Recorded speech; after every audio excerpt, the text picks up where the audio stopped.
এনেকৈ সদায় নহ'ব। গাঁৱৰ ৰাইজে সদায় ঠেং ভাঙিব, ল'ৰা ছোৱালী স্কুল যা ছাত্ৰ ছাত্ৰী ঘূৰি আহিব, ঠিকাদাৰে তাত খাল নুপুৰিব, ইঞ্জিনিয়াৰ তাত মিটিয়ালি কৰি পইচা খাব।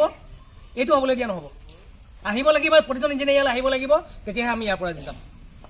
আপোনালোকে যদি ভাবিছে সিহঁতক খেদাব লাগে, পুলিচ মাতক, পুলিচে মাৰপিট কৰক, আপোনালোকে প্ৰতিশ পানী মানুহ উলিয়াই দিবলৈ। আপোনালোকে ইঞ্জিনিয়াৰ দিব, ইঞ্জিনিয়াৰ জানে, মোক প্ৰতিজন ইঞ্জিনিয়াৰ জানে। আপুনি নাজানে, আপোনাৰ ইঞ্জিনিয়াৰ প্ৰতিজনে জানে, মই জানো নহয় জানে বুলি। থাকিম তেওঁ ক'ৰ পৰা আহিবলৈ আছে, অভিযন্তা কোন ফিল্ডত আছে, আহক ইয়ালৈ। ৰাইজ আহিছো, ৰাইজৰ ওচৰলৈ আহিব লাগিব। এইসকলে এইটো লিখি দিব লাগিব যে তেওঁলোকৰ আণ্ডাৰত যিকেইটা স্কিম আছে সেই স্কিমকেইটাৰ পানী নোপোৱা মানুহখিনিয়ে কিমান দিনৰ ভিতৰত পানী। ঠিকাদাৰৰ সৈতে জল জীৱন আঁচনি ঠিকাদাৰৰ সৈতে ইয়াৰ অভিযন্তাৰ মিতিৰালি ইয়াত মিতিৰালি কৰি থাকিব, মিতিৰালি কৰি তাত তাৎক্ষণাত খালবিলাক নুপুৰিব। ঠিকাদাৰৰ পৰা পইচা ল'ব, এম এল এ পইচা ল'ব 5%কে, আৰু অসুবিধা হ'ব গাঁৱৰ ৰাইজৰ, দুৰ্ঘটনা হ'ব গাঁৱৰ ৰাইজৰ। এনেকে হ'বলৈ দিয়া নহ'ব। আগতেও আমি ঘেৰাও কাৰ্যসূচী লৈছো। তেখেত কোন আছিলে মই পাহৰি গৈছো নামটো, দিলীপ চামনে কোন আছিলে। আমি তেতিয়াও ঘেৰাও কাৰ্যসূচী লৈছো। যিডোখৰ জেগাত মানুহে পানী পাবলৈ পোৱা নাই, জল জীৱন আঁচনিয়ে ঢুকি পোৱা নাই, সেইকেইডোখৰ জেগাত কল্যাণদাই গম পাব। সেইকেইডোখৰ জেগাত অন্ততঃ 3-4টা টিউবেল তেওঁলোকে বহাই দিছিল, 3-4টা টিউবেল বহাই দিছিল মানুহখিনিয়ে বিশুদ্ধ খোৱা পানী খাবলৈ। কিন্তু আপোনালোকে টিউবেল দিছে নেকি? আপোনাৰ দায়িত্ব আছিল নে নাছিলে? আপোনাৰ দায়িত্ব আছিল। পৰিয়ালে বিশুদ্ধ খোৱা পানী পাব লাগিবই। বিশুদ্ধ খোৱা পানী যোগান ধৰিব নোৱাৰা জনস্বাস্থ্য কাৰিকৰী বিভাগ হুঁচিয়াৰ। বিশুদ্ধ খোৱা পানী যোগান ধৰিব নোৱাৰা জনস্বাস্থ্য কাৰিকৰী বিভাগ হুঁচিয়াৰ। জল জীৱন মিছনৰ দুৰ্নীতি বন্ধ হ'ব লাগিবই।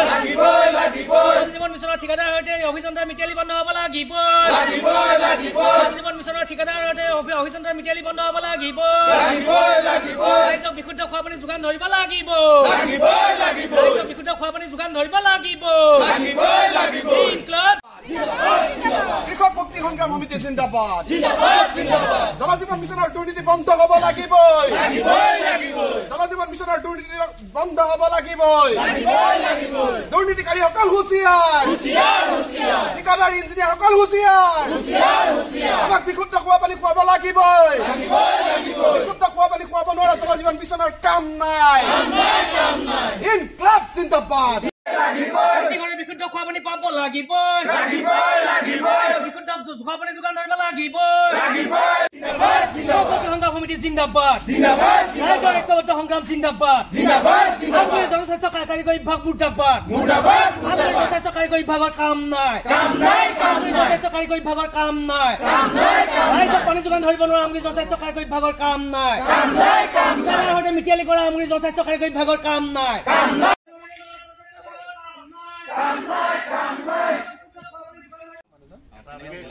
লিখি ৰাখিলে মন থাকিব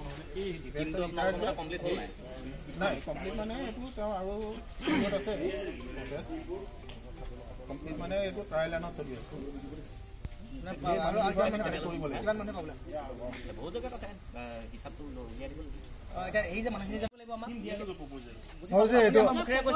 বেছি দূৰ নকওঁ মই ইয়াৰে বাসিন্দা হয়, ইয়াৰ পৰা আমাৰ ঘৰলৈ খুব বেছি আমি লিখিত পাব লাগিব। আপুনি লিখিত একো নাই। যিখন মানুহে খোৱা পানী পোৱা নাই লিখিত দিব লাগিব।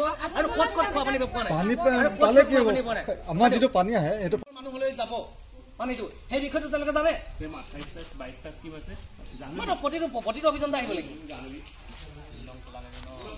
মানে কৈছো দেই, আমাক এনেকে কোনোবা কথা কৈ দিলে আজি এনেকে একদম লিখিত লৈহে যাম।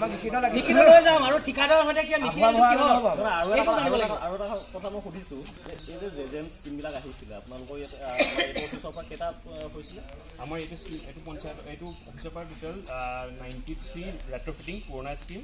আৰু স্কিমবিলাকৰ পানী দিয়া সেই সময়সীমা কেতিয়ালৈকে আছিলে?